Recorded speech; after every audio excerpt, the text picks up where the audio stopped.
கர்த்தருடைய பரிசுத்த நாமத்திற்கு மகிமை உண்டாதாக. நாளில் கூட பிரசங்கம் 9 அதிகாரம் 18 வசனத்தில் பார்த்தா, பாவியான ஒருவன் மிகுந்த நன்மையை கெடுப்பான். அப்போ ஆகானை நம்ம பார்க்கும் பொழுது ஆண்டவர் சொல்கிறாரு, எரிக மதில் ஆண்டவர் ஒப்பு கொடுக்கும்போது, எரிக பட்டணத்தை ஒப்பு கொடுக்கும்போது சாபத்தீடான்னு எதுவும் எடுக்கக்கூடாதுன்னு சொல்லிடுறார்.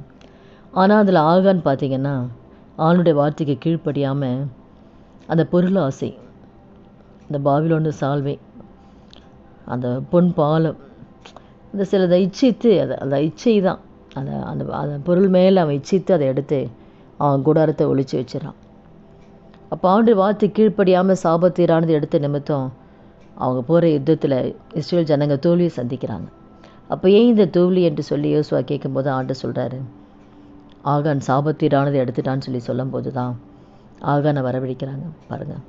அப்போ ஆகானுடைய அந்த இச்சையான காரியம், அந்த பொருளாசை, அவன் குடும்பம் முழுமையாகவே மறிக்கிறாங்க, கல்லெறிந்து சாகடிக்கிறாங்க. அவன் குமாரத்திங்க அவன் குடும்பத்தை எல்லாரையுமே, மாடு கழுதை எல்லாத்தையும் கொண்டு போய் கல்லெறிந்து சாகடிக்கிறாங்க. இவன் ஒருத்த நிமித்தம் எத்தனை பேரோட வாழ்க்கையை பாதிக்கப்படுது, அந்த குடும்பத்தினரெல்லாம் மறிக்கிறாங்க. அப்போ பெற்றோர் செய்த பாவம் அந்த பிள்ளைகளை பாதிக்குது. இவன் செய்த தப்புக்கு பிள்ளைங்க என்ன பண்ணாங்க? பிள்ளைங்க துடிக்க துடிக்க இறந்தாங்களே, கல்லெறிஞ்சு சாகடிச்சாங்க. குழந்தைங்க மூளை சதுரி இருக்கும், குழந்தைங்க எப்படி துடிக்க துடிக்க மறிச்சிருப்பாங்க. யார் செய்த தவறு? பெற்றோருடைய பாவம் பிள்ளைகளை வந்து சேருது. நானும் கூட இந்த வார்த்தை கேட்க நம்ம ஒவ்வொருத்தர் வாழ்க்கையிலையும் பிள்ளைங்களுக்கு நம்ம சொத்து சேர்க்கிறோமோ இல்லையோ, பிள்ளைங்களுக்கு பாவத்தை மாத்திரம் சேர்த்து வச்சிடவே கூடாது.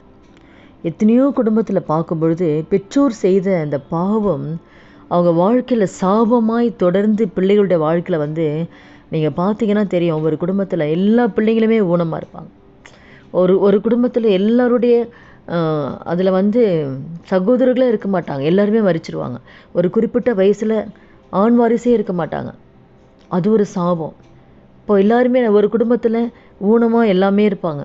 அப்போ எவ்வளோ சாபங்களை, அப்போ நான் பெற்றோர்கள் செய்கிற அந்த பாவம் அந்த பிள்ளைகளுடைய வாழ்க்கையில் அது பாதிக்குது.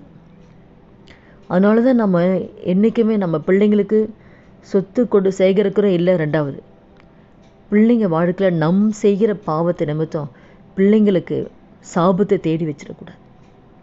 இந்த ஆகானால் அந்த குடும்பமே பலியாயிடுச்சு, பெற்றோர் நிமித்தம் பிள்ளைங்க பாதிக்குது.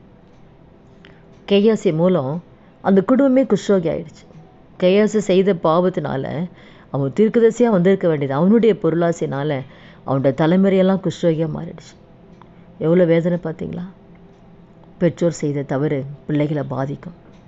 அதனால் தயவு செய்து நம்ம பிள்ளைகளுக்கு நல்லது செய்து, நம்ம நல்லது செஞ்சு நன்மை செய்து மற்றவர்களுக்காக நம்ம வாழும்போது, மற்றவர்களுக்கு ஆசீர்வாதமாக நம்ம வாழும்போது, யாருடைய இருதயத்தை துக்கப்படுத்தாமல் நம்ம வாழும்போது நம்ம பிள்ளைங்க ஆசீர்வாதமாக இருப்பாங்க.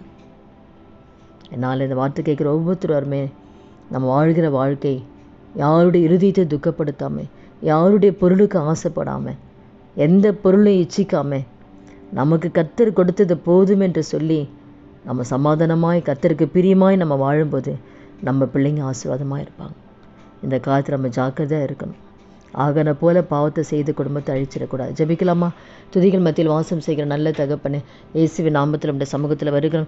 இந்த வார்த்தை கேட்குற ஒவ்வொருத்தர் வாழ்க்கையிலையும் ஆண்டவரே அப்பாமை ஸ்தோத்திரிக்கிற ராஜா, ஆண்டவரே ஆகானை போல பாவத்தை செய்து ஆண்டவரே பிள்ளைகளுக்கு சாபத்தை தேடி வைத்து விடாதபடிக்கு ஆண்டவரே அப்பா கர்த்தர் வைத்திருக்கிற வரைக்கும் ஆண்டவரே எல்லாருக்கும் ஆசீர்வாதமான பாத்திரமாய் வாழ ஆவியை நாங்கள் ஒவ்வொருவருக்கும் உதவி செய்யும்படியாக ஜெபிக்கிறோம்.